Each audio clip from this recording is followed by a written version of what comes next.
Okay, okay. So, hi everyone, I'm Amy from Flatpack, and today I'm chatting with Dani from Whatever Pays the Rent, and their season, Cursed. It's a quintet of eerie, unsettling films, Picnic at Hanging Rock, Suspiria, The Witch, to name a few.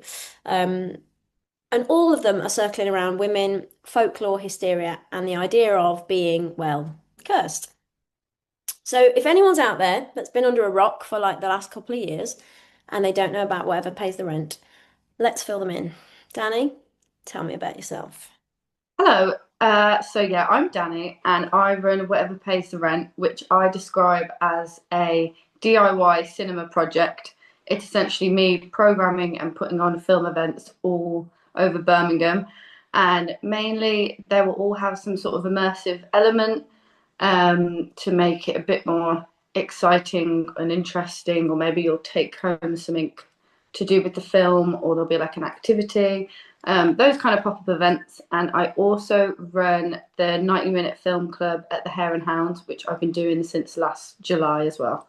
Amazing. I've been to quite a few of your events now.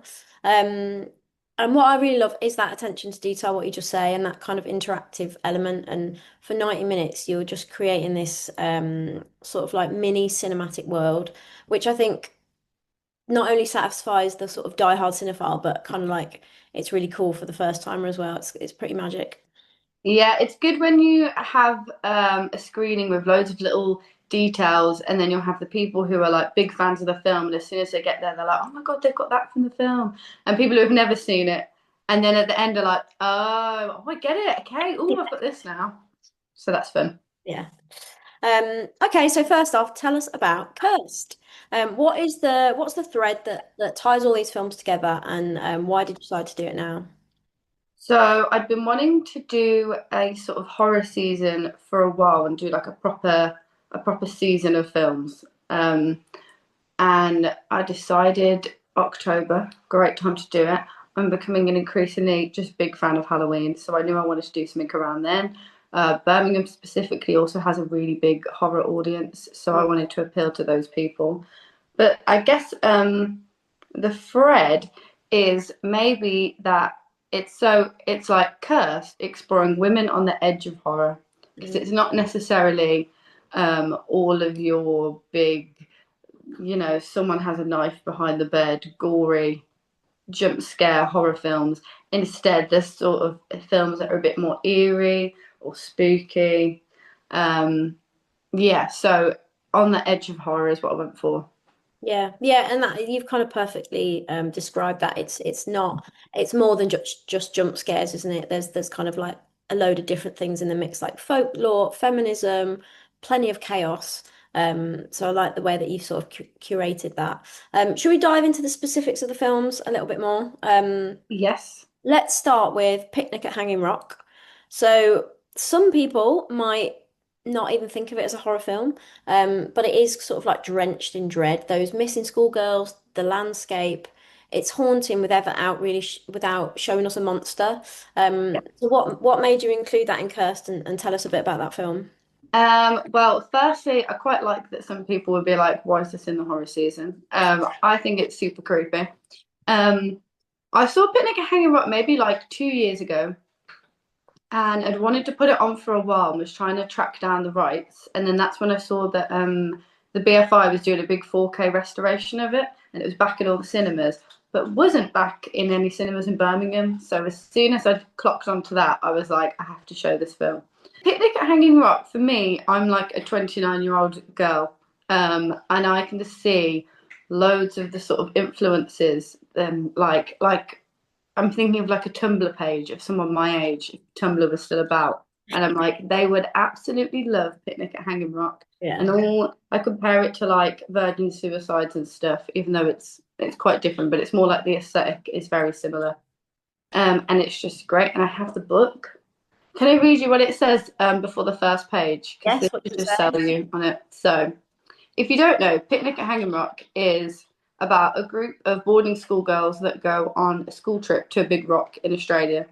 And some of them disappear, and we're not necessarily told what exactly happens to them. And it just makes it for a very like eerie, like beautiful sun rock but where did they go? What's happening? And so um, it's originally a book written by a woman, directed by a man. But this is what it says before the first page. It says, whether Picnic at Hanging Rock is fact or fiction, my readers must decide for themselves.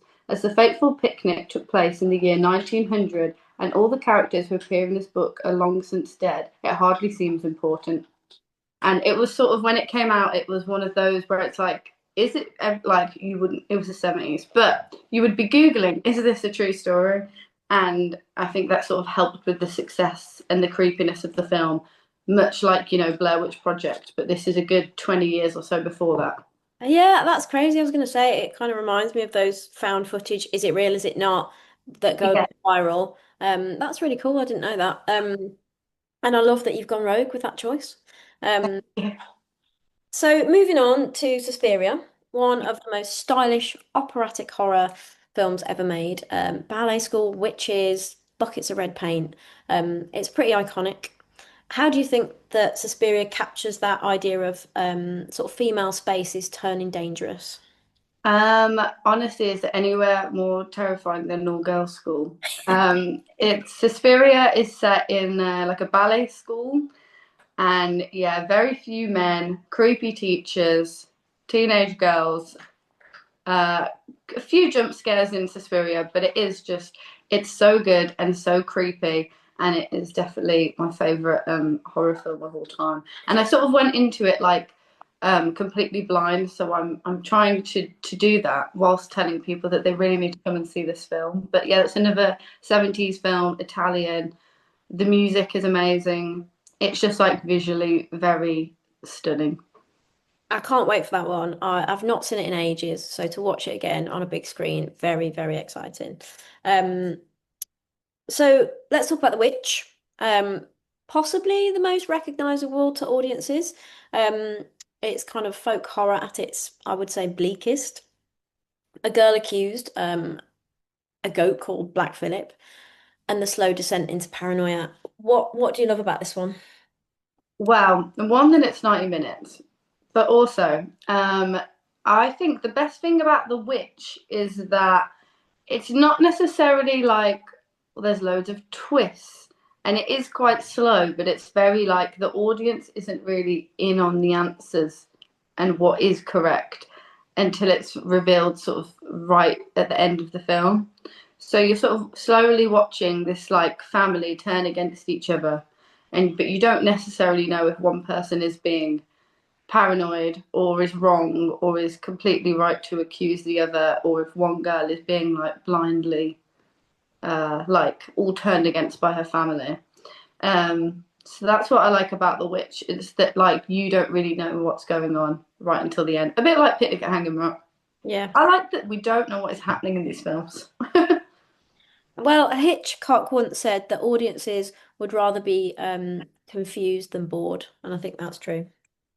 Very true. Yeah, especially that's a good thing for The Witch as well, because The Witch, you are like, this is, we are really watching you guys make dinner on date, and then like go and get some more stuff for dinner. Like it's not like a jam-packed action film, but it is unsettling, and it is, yeah, I think it's a very well paced film. And also I was desperate to do something at Selly Manor, and the historians would tell me these are not exactly period accurate places to have this film set in, this like old manor, but the look of it is just like perfect for The Witch, and I'm so excited to do it there. Exactly. It doesn't matter about historical accuracy, it's all about vibes, right? It's all about the vibe, About exactly. vibes. Were there any films that you would have liked to include in the program but couldn't for whatever reason? I desperately wanted to include House, the 1977 Japanese film, which is absolutely nuts. It was like a response. If you haven't seen it, definitely go and watch it, or hold out for when I can finally watch it. I email the people with the rights every week to be like, any update? Can I watch it now? Can I screen it? So I will definitely do that as soon as I can. But it was basically a response to Jaws, which, if you watch the film, doesn't make any sense. And they were like, we want to make the next Jaws, and it is very like PowerPoint presentation. like slide transitions, spinning, crazy, gorgeous cats, and it's like these Japanese schoolgirls that go to a haunted house, and it is so good. And I was really sad I couldn't show that. Where would you, so if you did do that, where would you do it? Because it sounds like that has to be in some kind of creepy house. So true. I need another haunted house. If anyone has one, let me know. Drop us a line. Yeah. Well, I genuinely am so excited about this season. It's no secret that I am a huge horror fan because I think horror's probably the only genre that lets you scream, laugh, and psychoanalyze your childhood trauma all in the space of 90 minutes. And there's nothing, I don't think there's anything that bonds you together quite as much as like squealing in the dark with complete strangers. Um, so when you first pitched this season, I started thinking about women in horror. And and actually, we often get pretty raw deal, right? We're either screaming, running up the stairs, or dying first. Um, but over time, I think those roles are gradually starting to be reclaimed, subverted, twisted. What do you think horror allows women to express on screen that other genres perhaps don't? I think that I quite like the women being the scary, angry, murderous villains, or even like having to defend themselves to the point where they've completely taken over, and aren't just running off and being killed in the first 5 minutes, much like my girl Buffy the Vampire Slayer, and the premise of that. Yeah, and also I like when women are the villains and they're a bit strange and creepy. I also showed Morgiana already, which is the first curse screening that I've done, and that is a good example of that, where that's the villain is so it's two sisters played by the same actress, and they're sort of the good pretty sister, and then the bad, jealous, deceitful, gothic sister. And I just absolutely loved her and all of her plotting and scheming.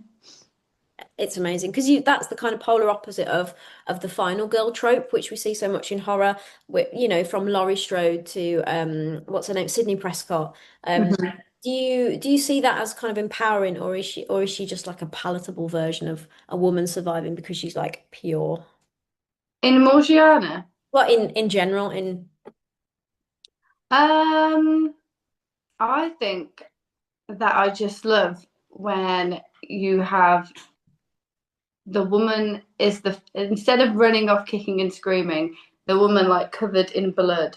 I went to see Blink Twice. Blink Twice was so great, and no one seems to have. It was like in the cinemas for like a week. yeah, But if you've seen Blink Twice, I think that's a very good example of like the an empowering version of the final girl, because it's lots of horrific things happening to women, but then the shift really changes in tone, and suddenly it is just Beyonce, and it's quite funny, and it's two women drenched in blood, like we're gonna go kick ass, and it's great. sounds good. These are so good recommendations. People add them to your letterboxd.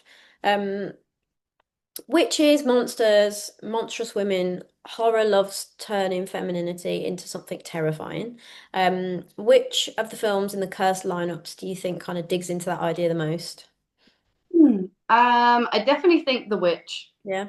because you know witches, especially in the time when that is set, it is just essentially the witch hunt time of any women having any kind of power seeming super threatening against men and the patriarchy and how things are happening.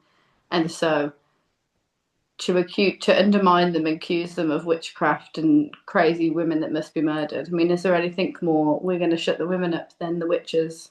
So I would definitely say the witch, especially because it's a really young girl as well, and you sort of watch her come of age in the film, and get older, and that's when like she's going from a girl to a woman and is like coming into her own power, and that's exactly when we need to be very suspicious of this girl, woman.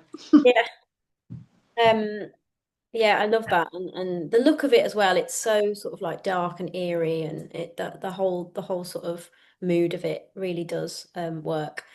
So, last pitch, if someone's brand new to horror, but they're really curious, which screening would you recommend as their kind of like gateway drug? Okay. I would say if you curious about horror, maybe you've seen a bunch of Final Destinations and want to see some more sort of seminal, influential horror films, you would definitely see Suspiria. And then I would also say that if you're intrigued by the season, but you're a bit like, oh, I'm a bit scared of horror, I don't want to go, and then be on edge and be like, I'm actually too scared, and now I can't walk out of this screening, then I would suggest coming to Picnic at Hanging Rock, just being gently creeped out in a beautiful landscape. And it is being screened in a church as well, so I think it's going to be a nice afternoon, and I'm going to cover all the chairs with ribbons. So much more calming, welcoming Sunday afternoon vibe for that one. That sounds perfect. Um, there is also a zine, isn't there? Yes. Tell me There's about a that. zine. That's so So cool. I love the design. It's amazing. me too. It's an artist from London, and I just absolutely love her. I've been following her on Instagram for ages. She's called This Is Fun Art. It's very like the Archie comics, like old Sabrina Yeah. and Riverdale and stuff. So this zine, I did a call out. There's some for different writings on women on the edge of horror. That was the only premise I gave, and I've got so much. I got like over 70 applications. Somehow I got to America. I was No on. way. Yeah, I got a bunch from yeah, from America. I think people just kept sharing it.